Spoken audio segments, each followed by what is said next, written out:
জিতছে কে? আর্জেন্টিনা। আরো জোরে আর্জেন্টিনা। হ্যাঁ ভাই, টিম আর্জেন্টিনা অবশেষে জিতেই গেল।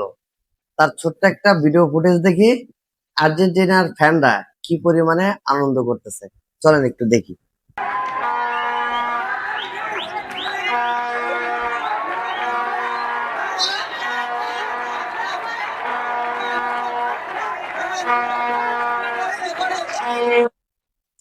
আর্জেন্টিনার ফ্যানরা আজকে ঈদের চেয়েও বেশি খুশি, কারণ টিম আর্জেন্টিনা অর্থাৎ লিওনার মেসির দল ফাইনালে উঠেই গেলেন। যাই হোক, একটা কথা কি জানেন? বৃক্ষ তোমার নাম কি, ফলে পরিচয়। যে যতই চাপাবাজি করুক তাতে কোনো যায় আসে নাই। দিন শেষে টিম আর্জেন্টিনা ফাইনালে উঠছে, এটাই বড় কথা।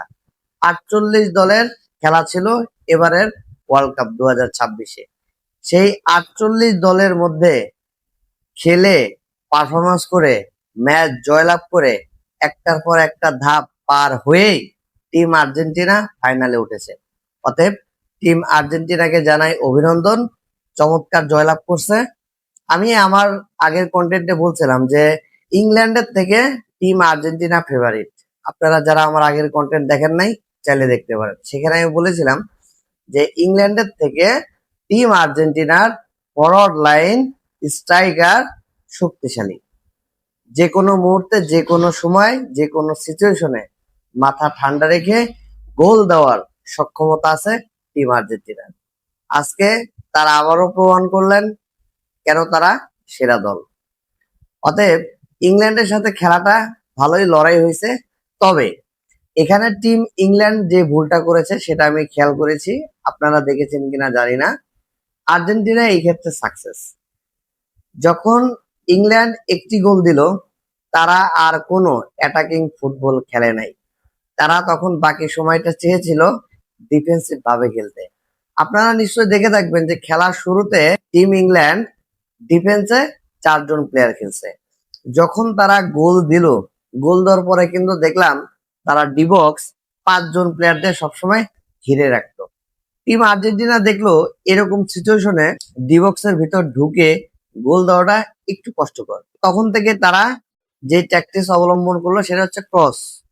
ক্রস খেলতে হবে, হেডে গোল দিতে হবে। এবং আরেকটা জিনিস ট্রাই করছে টিম আর্জেন্টিনা, সেটা হচ্ছে ডিবক্সের ভেতরে যেহেতু বল নিয়ে যাওয়াটা কষ্টকর হচ্ছিল, কারণ ইংল্যান্ডের 5-6 জন প্লেয়ার কিন্তু আপনার ওই ডিবক্সটা ঘিরে দাঁড়িয়ে থাকতো। তখন তারা আরেকটা জিনিস ট্রাই করলো, ডিবক্সের বাইরে থেকে শট নিতে হবে এবং গোল পোস্টে টার্গেট করে, যাতে গোল হওয়ার একটা চান্স হয়। ঠিক সেই কাজটাই করলো টিম আর্জেন্টিনা। ক্রস যেরকম ট্রাই করছে আর টিম আর্জেন্টিনা হেডেও গোল পেয়েছে, ঠিক তেমনি ডিবক্সের বাইরে থেকে গোল দেওয়ার জন্য গোল পোস্টে শট করেছে, গোল হয়েছে।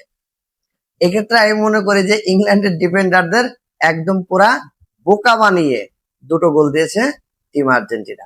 আবেগ দিয়ে তো আসলে সবকিছু হয় না।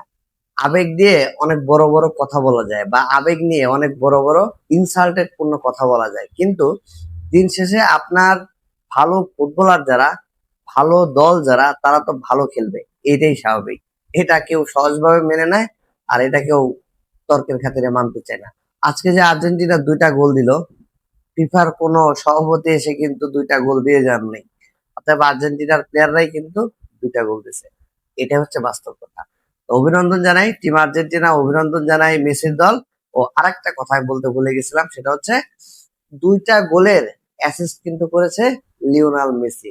অতএব টিম আর্জেন্টিনাকে এই জয়ের মুখ্য কারিগর বা মুখ্য নায়ক সেটা হচ্ছে লিওনাল মেসি। যারা খেলা দেখেছেন তারা নিশ্চয়ই জানেন 2টা গোলের যে অ্যাসিস্ট, 2টা গোলের অ্যাসিস্ট কিন্তু লিওনাল মেসি করেছে। অতএব আর্জেন্টিনার টিমকে এই ফাইনাল পর্যন্ত উঠানোর সমস্ত যদি ক্রেডিট দিতে হয় তাহলে আমি লিওনাল মেসিকে দিব। লিওনাল মেসি এই কারণেই বিশ্ব সেরা ফুটবলার, এই কারণে উনি ওয়ার্ল্ডের সেরা প্লেয়ার। সবাই ভালো থাকবেন, আল্লাহ হাফেজ।